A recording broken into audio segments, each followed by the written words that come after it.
To my YouTube channel. आज के lecture हम डिस्कस करने जा रहे हैं क्लास 12 के प्रीवियस ईयर के मोस्ट इंपॉर्टेंट क्वेश्चंस के बारे में। सबसे पहला क्वेश्चन है, why is virus called retrovirus. Virus को जो है रेट्रोवायरस क्यों बोला जाता है? A virus is called retrovirus because it consists of a RNA as a genetic material. Virus के पास DNA जेनेटिक मटेरियल नहीं प्रेजेंट होता, वायरस के पास RNA प्रेजेंट होता है जो कि उसके अंदर जेनेटिक मटेरियल की तरह एक्ट करता है। तो वायरस के पास कौन सा जेनेटिक मटेरियल होता है? RNA होता है।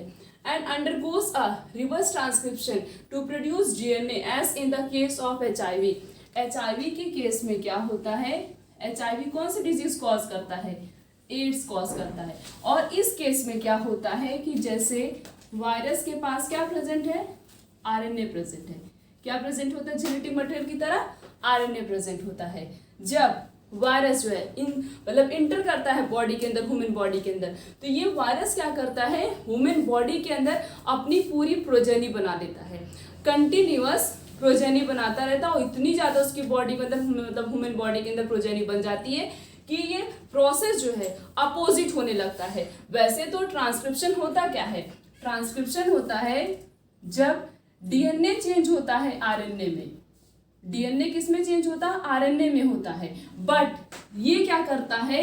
ये वायरस जो है, ये जो डीएनए प्रेजेंट होता है ह्यूमन बॉडी के अंदर, उसको क्या करने लगता है? ये आरएनए को डीएनए में चेंज कर देता है। क्या कर देता है? आरएनए को डीएनए में चेंज कर देता है और वहां पे अपनी पूरी मल्टीपल प्रोजेनी बना लेता है। मींस नंबर ऑफ प्रोजेनी का वो फॉर्मेशन करता है। इसी वजह से वायरस को रेट्रोवायरस बोला जाता है। क्यों बोला जाता है? वायरस के पास जो है RNA as a genetic material present होता है और ये रिवर्स ट्रांसक्रिप्टेज की हेल्प से क्या करता है? प्रोसेस को अपोजिट कर देता है, जिससे एचआईवी में वो क्या करता है? नंबर्स ऑफ डीएनए प्रोड्यूस करने लगता है in the case of HIV. The next process is, next question is, what is the innate immunity? Innate immunity क्या होता है? List the 4 type of barrier that protect the body from the entry of foreign agents.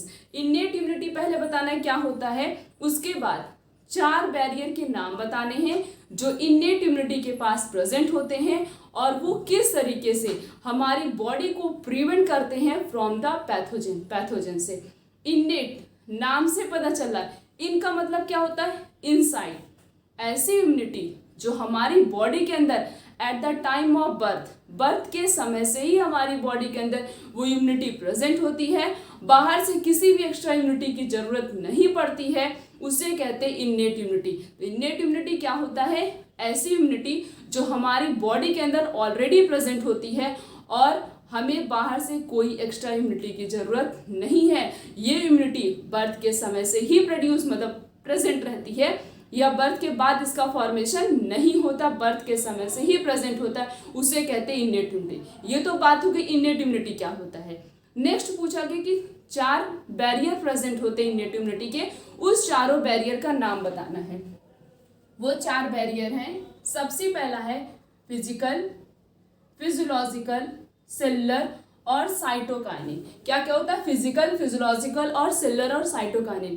इन चारों barrier के पास जैसे कि tier in the eyes और saliva के अंदर क्या प्रेजेंट होता है? लाइसोजाइम प्रेजेंट होता है, PRMN प्रेजेंट होता है और WBC प्रेजेंट होता है, नेचुरल किलर सेल्स प्रेजेंट होती, इंटरफेरॉन प्रेजेंट होता है, स्टमक से HCl सिक्रीट होता है और म्यूकस प्रेजेंट होता है, म्यूकस की लाइनिंग प्रेजेंट होती है अलग अलग।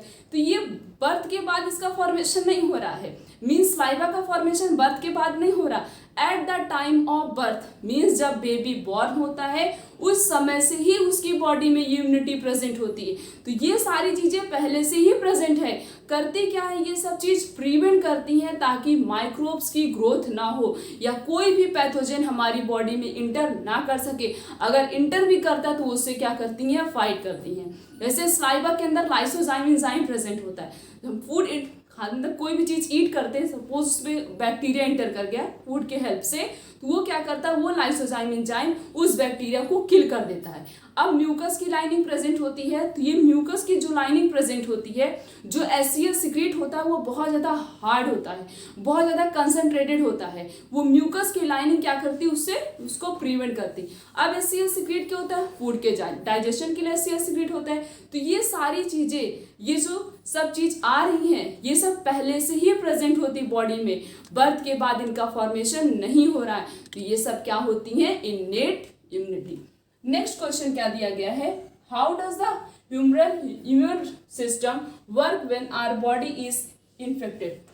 जब हमारी बॉडी में कोई भी पैथोजन इंटर करता है, मीन्स हमारी बॉडी में कोई भी इन्फेक्शन हुआ है, तो ह्यूमरल इम्यूनिटी किस तरीके से हमारी बॉडी को उस पैथोजन से प्रिवेंट करती है, बचाती है।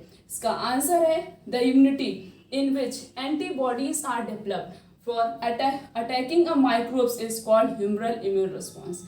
ऐसी इम्यूनिटी जो बनती है, मीन्स जो एंटीबॉडी डेवलप करती है, किससे फाइट करने के लिए, किससे फाइट करने के लिए, किसी भी माइक्रोब से फाइट करने के लिए। जो इम्यूनिटी हमारी बॉडी, मतलब जो एंटीबॉडी हमारी बॉडी से प्रोड्यूस होती है, उसे कहते हैं humoral immunity. The receptor are present on the surface of each B cell. जो बी लिम्फोसाइट होता है उसकी सरफेस पर रिसेप्टर प्रेजेंट होते हैं that recognize a specific antigen. When the B cell exposed to antigen, that is, it will result in the triggering of the B cell to proliferate further, thus leading to the formation of the large clone cell. इसमें क्या होता है, जैसे ऐसी immunity जो antibody produce करती है to fight the microbe से फाइट करने के लिए, जो इम्यूनिटी एंटीबॉडी प्रोड्यूस करती है उसे कहते हैं ह्यूमरल इम्यूनिटी। जब कोई भी माइक्रोब्स हमारी बॉडी में इंटर करता है, तो जो बी लिम्फोसाइट होती है उसकी सरफेस पे रिसेप्टर प्रेजेंट होते हैं, और वो रिसेप्टर क्या करते हैं, उस एंटीजन को, मीन्स उस माइक्रोब्स को अपने मतलब बाइंड कर लेते हैं। बाइंड करने के बाद उसको वो क्या करते हैं, किल कर देते हैं, ताकि वो हमारी बॉडी को हार्म ना कर पाए। तो इस टाइप की इम्यूनिटी को क्या कहते हैं, इस टाइप की इम्यूनिटी को बोलते हैं ह्यूमरल इम्यून रिस्पॉन्स, और ये इस तरीके से हमारी बॉडी को प्रिवेंट करता है from the pathogen. Next question is describe the role of lymphoid organ in the immune response. Explain the different type of lymphoid organ, giving two example of each type in the human. इसमें तो पहले ये बताना है कि lymphoid organ का काम क्या होता है। लिम्फॉइड ऑर्गन जो प्रेजेंट होते हैं हमारी बॉडी में, वो प्रिवेंट करते हैं, हमारी बॉडी को प्रिवेंट करते हैं फ्रॉम द पैथोजन। जब कोई भी पैथोजन हमारी बॉडी में इंटर करता है, तो सबसे पहले ये लिम्फॉइड ऑर्गन जो प्रेजेंट होते हैं हमारी बॉडी में, वो उनसे क्या करते हैं, फाइट करते हैं, और हमारी बॉडी को उनसे क्या करते हैं, प्रिवेंट करते हैं। Different type of lymphoid organ हमारी बॉडी में प्रेजेंट होता है, और जिसका फंक्शन भी डिफरेंट होता है, और ये अलग अलग फंक्शन परफॉर्म करते हैं, और अपने तरीके से क्या करते हैं, उस पैथोजन से फाइट करते हैं। अब नेक्स्ट पार्ट में पूछा गया है कि जो टाइप्स प्रेजेंट होते हैं लिम्फॉइड ऑर्गन के, उनका नाम बताना, साथ में दोनों मतलब दो टाइप्स जो प्रेजेंट होते हैं उसके एग्जांपल्स भी बताने हैं। सबसे पहला होता है प्राइमरी लिम्फॉइड ऑर्गन, दूसरा होता है secondary lymphoid organ. First form means जो पहले बनता है या किसी चीज की मैच्योरेशन में हेल्प करता है, उसे कहते हैं प्राइमरी लिम्फॉइड ऑर्गन, और जो फाइट करता है मतलब पैथोजन से फाइट करता है उसे कहते हैं सेकेंडरी लिम्फॉइड ऑर्गन। तो प्राइमरी लिम्फॉइड ऑर्गन में आता है बोन मैरो। अब बोन मैरो किस तरीके से प्रिवेंट करता है किसी भी पैथोजन से, बोन मैरो के अंदर RBC, WBC, next is platelets, इन सब का फॉर्मेशन किसके अंदर होता है, बोन मैरो के। आरबीसी क्या करता है, आरबीसी भी फाइट करता है, बॉडी को प्रिवेंट करता है फ्रॉम द पैथोजन। डब्ल्यूबीसी को तो सोल्जर ऑफ द बॉडी बोला जाता है। व्हाइट ब्लड सेल क्या करता है, जब कोई भी पैथोजन बॉडी में एंटर करता है, सबसे पहले व्हाइट ब्लड सेल उससे फाइट करता है। अब प्लेटलेट्स क्या करता है, प्लेटलेट्स के पास नंबर्स ऑफ क्लॉटिंग और कोगुलेशन फैक्टर्स प्रेजेंट होते हैं इनएक्टिव फॉर्म में। जब क्लॉटिंग होती है तो एक्टिव होते हैं और प्रिवेंट करते हैं, ब्लड क्लॉटिंग में हेल्प करता है प्लेटलेट्स। तो बोन मैरो इस तरीके से हमारी बॉडी को प्रिवेंट करता है फ्रॉम द पैथोजन। और थाइमस क्या होता है, थाइमस जो इम्यूनिटी प्रोवाइड करता है। थाइमस की साइज बर्थ के समय लार्ज होती है, धीरे धीरे उसकी साइज रिड्यूस होती है, और जैसे जैसे उसकी साइज रिड्यूस होती है वैसे वैसे हमारा इम्यून सिस्टम भी क्या हो जाता है, वीक हो जाता है। द नेक्स्ट इज हम सेकेंडरी लिम्फॉइड ऑर्गन की बात करें तो इसमें स्प्लीन आता है। स्प्लीन क्या करता है, स्प्लीन फैगोसिटी का काम करता है, मीन्स पैथोजन को किल करता है, या कोई माइक्रोब्स एंटर कर जाता है उसको किल करता है, और ब्लड फिल्ट्रेशन में हेल्प करता है। अगर ब्लड के अंदर कोई भी माइक्रोब्स रह गए तो उसको फिल्टर करके बॉडी से रिमूव कर देता है। लिम्फ नोड क्या करता है, बॉडी में जहाँ भी जॉइंट्स प्रेजेंट होती हैं वहाँ पे लिम्फ नोड प्रेजेंट होते हैं जगह जगह पे। अगर कोई पैथोजन इंटर करता है या कोई माइक्रोब्स इंटर करता है तो लिम्फ नोड क्या करते हैं, उसको उससे बाइंड कर लेते हैं और उसको क्या करते हैं, धीरे धीरे किल कर देते हैं। नेक्स्ट इज टॉन्सिल अपेंडिक्स, ये भी क्या करता है, ये भी प्रिवेंट करता है फ्रॉम द पैथोजन। तो इस तरीके से प्राइमरी लिम्फोइड ऑर्गन और सेकेंडरी लिम्फोइड ऑर्गन दोनों क्या करते हैं, दोनों मिलके हमारी बॉडी को प्रिवेंट करते हैं फ्रॉम द पैथोजन, पैथोजन से फाइट करते हैं। नेक्स्ट क्वेश्चन पूछा गया, explain the replication of HIV with the help of diagram. Diagram की हेल्प से HIV का रिप्लिकेशन बताना है, और इसका डायग्राम जो है NCERT की बुक में बना हुआ है, वही डायग्राम हम बना देंगे। बट अगर एक्सप्लेन करने को पूछा जाए तो किस तरीके से HIV pathogen means HIV virus हमारी बॉडी को डिस्ट्रॉय करता है। सबसे पहले जब ये HIV इंटर करता है तो सबसे पहले ये मैक्रोफेज पे अटैक करता है। किस पे अटैक करता है, मैक्रोफेज पे।